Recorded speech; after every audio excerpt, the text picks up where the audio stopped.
네, 반갑습니다. 차트 도정입니다. 이번에는 나스닥 그리고 비트코인, 엔비디아랑 하이닉스 ADR을 봐드리도록 할 겁니다. 먼저 나스닥 선물 차트 보도록 할 건데요.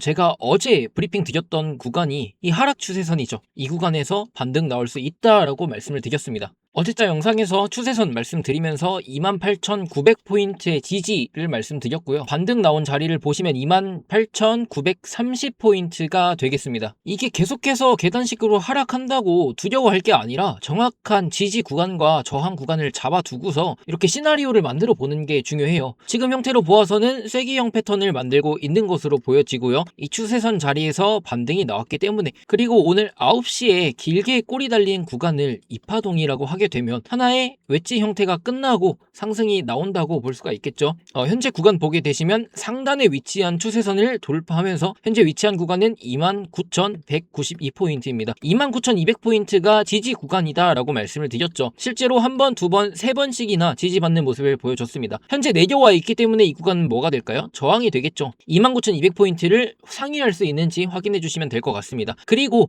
이 쐐기형 패턴과 같이 봐야 될 게 바로 하단에 위치한 RSI 지표입니다. 지표 보게 되시면 지금 1시간 봉으로 보고 있고요. 이 구간에서부터 RSI 과매도 구간을 찍게 되고요. 점점 저점은 낮아지지만 지표는 우상향하고 있죠. 그리고 마지막으로 저점 갱신해준 구간이 최하단 구간의 다이버전스보다 높게 형성이 되었습니다. 이렇게 되면 상승 다이버전스로 볼 수가 있는 거예요. 보통 쐐기형 패턴이 나오게 되면 이를 증명해 줄 수 있는 게 저는 다이버전스라고 생각하거든요. 다이버전스 나왔고 지금 쐐기형 패턴도 어느 정도 완성이 되었고 상단 추세선을 돌파했기 때문에 지금부터는 조정 이후에 추가 상승이 나올 수 있다라는 관점입니다. 여기부터 상승이 나오게 된다면 3만 포인트를 이번에는 확실하게 돌파해 줄 수 있지 않을까 싶습니다. 그래서 저는 계속해서 아니다, 지지 받으면 올라갈 수 있다 계속해서 말씀을 드렸죠. 이 구간에서부터 말씀을 드렸다고 해도 어느 정도 떨어졌지만 지금 내려오면서 패턴을 만들어주고 하단에 보면 다이버전스도 만들어주고, 이렇게 차트를 크게 보시면 바닥에서 올라온 거 대비 그렇게 많이 빠진 건 아닙니다. 되돌림 보게 되시면 0.382 구간이에요. 0.5 상승 대비 절반도 안 되돌렸다는 겁니다. 그런데 이런 거 가지고 계속해서 힘들다 이렇게 말씀을 하시면 이거는 정말로 비중의 문제예요. 비중의 문제거나 혹은 본인만의 관점이 세워지지 않은 겁니다. 제가 계속 본인 관점 만들어라, 비중 조절하셔라, 현금 비중 꼭 조절하셔라 말씀을 드리잖아요. 솔직히 저도 힘들죠. 계속 이렇게 하락하고 반등도 잘 안 나오고 이게 버티기 쉽지 않은 것도 잘 알고 있습니다. 하지만 어떻게 해요? 버텨야죠. 당장 팔 게 아니지 않습니까? 만약에 이 자리에서 여기가 이파동이 아니라 추가 하락이 발생한다고 하면 지지받을 수 있는 구간은 이 추세선의 하단부 28,800포인트에서 700포인트를 봐주시면 될 것 같아요. 여기까지 내려오면은 한 번 더 RSI 지표도 내려오게 되고요. 다이버전스 훨씬 더 예쁘게 만들고 상승이 가능하겠죠. 올라올 때 저항은 총 4구간을 체크해 볼 수 있거든요. 아까 말씀드렸던 29,200포인트 그리고 29,600포인트 이 구간은 변곡점이라고도 말씀을 드렸습니다. 여기 상회해야 돼요. 돌파하면서 안착하는지 확인하셔야 됩니다. 그리고 상단에는 마지막 최종 저항 구간 3만 포인트와 3,300포인트가 위치하고 있습니다. 이 구간이 메인 저항이자 가장 뚫기 어려운 저항 구간이에요. 앞에 구간 봐보세요. 여기에서 3번 3만 포인트에서 3번 저항 맞았고요. 돌파하고 나서 3,300포인트에서도 3번씩이나 저항 맞은 모습입니다. 그만큼 이 구간이 강력하기 때문에 돌파를 위해서 준비를 하고 있다라고 생각하시면 되고요. 충분히 상승 나올 수 있으니까 조금만 더 차분히 기다려 주시면 좋겠습니다. 나스닥은 여기까지 브리핑 마치고 이번에는 엔비디아 보도록 하겠습니다. 제가 저번 영상에서 말씀을 드렸던 게 이렇게 저항 구간 체크하라고 말씀을 드렸거든요. 두 구간 잡아 드렸습니다. 가장 상단에 위치한 2차 저항 구간까지 도달한 이후에 하락해주는 모습이고요. 현재 1차 저항 구간이라고 말씀드렸던 210불 저항 구간을 하락 이탈한 모습입니다. 이 구간을 어느 정도 지켜줘야 됐다라고 생각하거든요. 왜냐하면 여기가 저항이었으니까 저항을 돌파하면 지지가 되겠죠. 이 지지 구간을 얼마나 잘 지켜주는지를 봤어야 했는데 이 구간을 이탈하게 된다면 사실 하단까지 내려와야 됩니다. 194달러의 지지를 다시 확인해야 돼요. 그런데 이게 아니라면 추가로 제가 지지 구간을 하나 더 만들어 왔는데요. 200불대라고 말씀드릴 수 있을 것 같아요. 자, 이 구간 차트 확대해서 보여드리자면 중간중간에 지지와 저항을 맞은 모습을 좀 찾아볼 수가 있습니다. 이 구간에서도 마찬가지죠. 200불 구간이 나름 중요한 구간이다 라고 할 수 있기 때문에 200불의 지지를 확인하고 올라갈 수도 있고, 현재 저항이었던 구간에서 많이 이탈하진 않았죠. 어느 정도 꼬리 말면서 마감한 모습입니다. 그래서 208달러에서 212불 이 사이를 지켜준다면은 지지 받고서 추가 상승이 나올 수 있지 않을까 않을까 싶어요. 나스닥 하락하게 된다면 엔비디아 역시 200불 구간의 지지를 확인해야 되는 거고요. 얼추 비슷한 흐름으로 볼 수가 있겠죠. 그래서 지지 구간 이렇게 두 구간 체크해 주시고 저항으로는 230불 40불대 구간을 체크해 주시면 되겠죠. 이 구간을 돌파하게 되면 이제는 신고가로 갈 수 있는 영역입니다. 이 검은색 선으로 말씀드릴 것 같으면 엔비디아 상승 추세를 만들고 있는 장기 추세 채널이라고 말씀을 드렸고요. 채널의 최상단선인 1 구간입니다. 지금 자리에서부터 상승이 나온다면 41%가량 상승할 수 있는 구간이 되는 거예요. 가격대로는 290달러 구간이 되겠습니다. 천천히 올라오게 된다면 300불까지도 확인을 해볼 수가 있겠죠. 이렇게 알고 계시면 될 것 같고요. 이번에는 하이닉스 ADR을 보도록 하겠습니다. 구독자분께서 이렇게 잘 보고 있다. ADR 갭 자리가 크게 있는데 이거 당장 메꿔도 이상하지 않은 자리이기 때문에 이렇게 의견 남겨주셨는데요.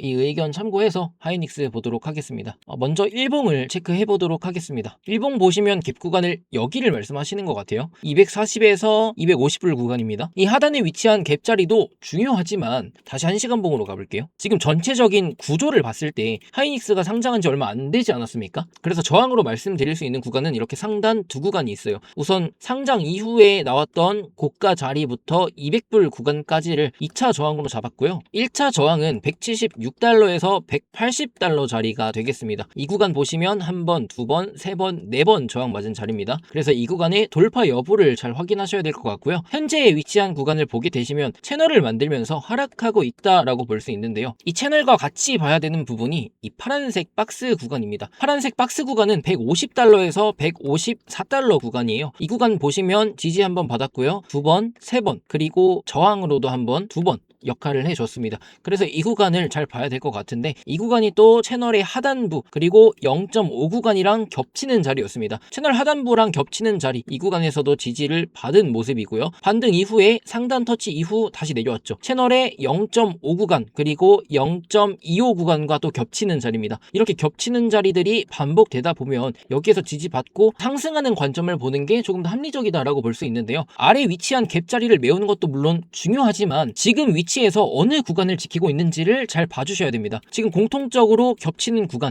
이 구간을 지키면서 하락 채널을 만들고 있는데 채널의 0.25 구간, 변곡점이라고 할 수 있는 구간과 채널의 최하단부에서도 지속적으로 지지를 받았네. 이러면 상승뷰를 보는 게 조금 더 우세하다는 거죠. 그래서 저는 지금 말씀을 드리고 싶은 게 올라가더라도 지금처럼 플래그 패턴 만들고서 추가 상승이 가능하다라고 보고 있고요. 이번 상승에서는 다시 한번 180달러 구간의 돌파 여부를 체크해 주시면 될 것 같습니다. ADR을 보시는 게 이제 나스닥에 상장되어 있기도 하고 나스닥 시장이 국내 코스피 시장보단 크다 보니까 이쪽을 조금 더 집중하실 수는 있습니다. 본주가 ADR을 따라간다라고 생각하실 수도 있는데 저는 본주를 따라간다라고 생각하거든요. 본주를 따라가지 않는 이상 이렇게 갭자리가 많이 생길 수가 없다고 생각합니다. 자, 다시 일봉으로 보여드릴게요. 현재 방향도 못 잡고 갭이 엄청나게 많은 상황이죠. 물론 변동성이 커서라고도 할 수 있지만 변동성이 크다 하더라도 이 정도의 갭을 만들면서 움직이는 건 아무래도 국내에 상장되어 있는 본주를 따라간다라고 보는 게 조금 더 맞을 것 같다라는 생각입니다. 그래서 ADR의 갭자리라던가 아니면 저항 구간도 중요하지만 국내 본주에 조금 더 집중을 해주시면 좋을 것 같아요. 그래도 지금 차트 보면서 저는 나름 상방에 대한 확률을 조금 더 높게 볼 수 있었습니다. 그래서 ADR 한번 말씀해 주신 것도 저는 감사하게 생각해요. 이렇게 의견 공유 주시면 저는 정말 좋습니다. 이것저것 참고하면서 저도 해석을 해볼 수가 있으니까 의견 댓글에 많이 남겨주시면 감사하겠습니다. 다음은 마지막으로 비트코인 보도록 할 건데요. 비트코인 같은 경우에는 제가 어제도 상승뷰를 말씀을 드렸죠. 여기에서 내리더라도 한 번 더 쏘고서 내리는 게 맞다라고 말씀을 드렸습니다. 현재 위치한 구간은 80K 구간이고요. 자, 4시간 봉으로 이동해서 어제 브리핑 드렸던 구간이 여기죠. 77.2K 구간입니다. 차트로 보게 되시면 이 구간인 거예요. 어제자 영상에서 이 구간 지켜주게 되면은 82K까지는 추가 상승이 나올 수 있다라고 말씀을 드렸고 현재 80.2까지 올라온 상황이기 때문에 대략 지금부터 2,000불 정도는 추가 상승이 남아 있다고 보고 있습니다. 이렇게 쭉쭉 올라간 이후에 조정이 나오게 될 건데 그 조정이 생각보다 무섭게 나올 수가 있습니다. 진짜 쭉 내려왔다가 쭉 올라갈 수가 있어요. 그래서 이런 무빙들을 좀 조심해야 된다. 바닥 자리부터 이렇게 강하게 $10,000 이상을 올려줬기 때문에 이런 자리에서 조정이 나오게 되면 신규 매수 자리를 주지 않고 올라갈 확률이 높습니다. 그러니까 예를 들면 이런 식으로 내려올 건데 뭐 72K까지 내려왔다고 합시다. 그럼 지금 자리에서 10%를 내리는 거잖아요. 이렇게 꼬리 달고 바로 말아 올릴 수가 있다는 거죠. 그 이후로 또 강하게 상승 캔들 만들면서 올리다가 또 한번 꼬리 달면서 이런 식으로 내려주고, 이런 무빙이 굉장히 많이 나옵니다. 그래서 선물로 접근하시는 분들은 조정 관점 계속 인지를 하시고, 이제 80K 구간부터, 지금 80K 구간이 있잖아요. 여기에서부터는 조정을 좀 조심하는 게 좋습니다. 이렇게 접근을 하시면 좋겠고요. 급락 나왔을 때 계좌가 터지면 안 되니까 최대한 배율은 적게 혹은 비중을 적게 들어가면 되겠죠. 고배 쓰더라도 이렇게 접근하시면 좋겠습니다. 그리고 현물 매수하고 싶으신 분들 계시죠? 이분들은 차라리 그냥 적립식으로 사시는 게 가장 좋다는 생각입니다. 현물을 적립식으로 그냥 꾸준히 매수를 해보세요. 그리고 급락 한 번씩 나올 때, 그리고 횡보 구간에서 어느 정도 매집을 하면은 충분한 수익을 줄 수 있지 않을까라는 생각입니다. 네, 비트코인 여기까지고요. 그리고 매물대 관련 질문하신 분이 계셔서 이거 잠깐 설명을 드릴 건데요. 자, 매물대를 어떻게 봐야 되느냐? 차트를 이렇게 크게 놓고 봤을 때 전체 차트를 놓고 보게 되면은 상단에 매물대가 별로 없죠. 이렇게 되면 의미가 없잖아요. 하단에 오랫동안 행보를 했으니까 이 자리에 매물대가 많은 건 당연한 사실이에요. 그런데 저희가 지금 봐야 되는 건 이 고점에 물린 매물대가 중요한 거잖아요. 그러면 일단 이렇게 놓고 볼게요. 상승 시작점부터 봤을 때 지금 위치한 매물대가 어디에 가장 많습니까? 세 구간으로 나눠 볼 수가 있겠죠. 이렇게 하나, 이렇게 하나, 이렇게 하나 나눠 볼 수가 있습니다. 고점 매물대는 상당히 중요해요. 많든 적든 고점에 매물대가 있느냐 없느냐에 따라서 이 전고점을 넘길 때의 저항을 맞을 확률이 높아집니다. 어느 정도라도 남아 있는지 혹은 아예 없는지 이런 것들 확인해 주시면 됩니다. 일단 중간부 155만원에서 230만원 구간대의 매물이 많은 걸 알 수가 있고요. 그리고 하단 구간에 많은데 솔직히 이것도 상관없죠. 이 구간 매물대는 또 주가가 그만큼 내려왔을 때 확인을 해야 되는 겁니다. 여기 필요 없으니까 또 신고가 나왔을 때부터 또 차트를 잘라봅시다. 이렇게 봤을 때 현재 매물이 가장 많은 구간이 어디입니까? 170에서 190만원대가 가장 많죠. 제가 계속 말씀을 드리잖아요. 170만원대 어려운 구간이라고. 그만큼 이 구간에 매물대가 많기 때문에, 매물대의 초입 부위이기 때문에 이 구간만 올라오면은 두더지 게임 하듯이 찍어 누르는 걸 알 수가 있는 거죠. 이렇게 흘러내리잖아요. 그래서 이 구간에 매물을 소화해주고 올라가는 것이 중요하다라는 걸 알 수가 있고, 그 다음에 또 위치한 매물대를 보게 되시면 200만원부터 230만원 구간대에 매물이 많은 걸 알 수가 있습니다. 여기 말씀드리는 거예요. 여기 뚫으면 여기 뚫어야 되고, 그 다음에 비교적 250만원 구간의 매물대는 적은 모습입니다. 그리고 상단에 위치한 260에서 70만원대가 나름 많은 모습인데요. 이 구간에 물리신 분들은 이제 신용 물량이 아닙니다. 그리고 250만원, 200만원 구간대도 신용 물량은 아닐 거예요. 왜냐하면 이 급락에서 이미 신용 물량은 정리가 되었고, 제가 신용 물량에 대해서 언급을 드리는 건 여기에서 새로 유입된 신규 물량인 겁니다. 이 물량들이 안 나갔기 때문에 신용 비율이 높다고 할 수가 있는 거예요. 이 고점에 있는 물량은 그냥 오로지 현금 물량인데 이미 물려 있으니 어찌할 바를 모르니까 그냥 있다고 생각을 하시면 될 것 같고요. 그 하단에 있는 230에서 200만원대 물량은 올라오면 충분히 매도가 나올 수 있는 물량입니다. 본전만 주면 나가겠다는 거죠. 그래서 이런 물량들도 체크를 해 주셔야 되고요. 차트를 더 확대를 해보겠습니다. 이번에는 이 고점에서부터 하락하는 이 구간 차트를 보도록 할게요. 자, 이렇게 잘라서 봤을 때 170만원 여전히 많고요. 그 위로 확인할 수 있는 게 220만원 구간이랑 그 상단에 위치한 250만원부터 290만원 구간대의 매물입니다. 여기도 생각보다 많죠? 아직까지 던지지 못했다는 거예요. 중간중간 빈 공간들은 매물이 없기 때문에 여기를 돌파하면 여기까지는 한 번에 그냥 치고 올라올 수 있다라고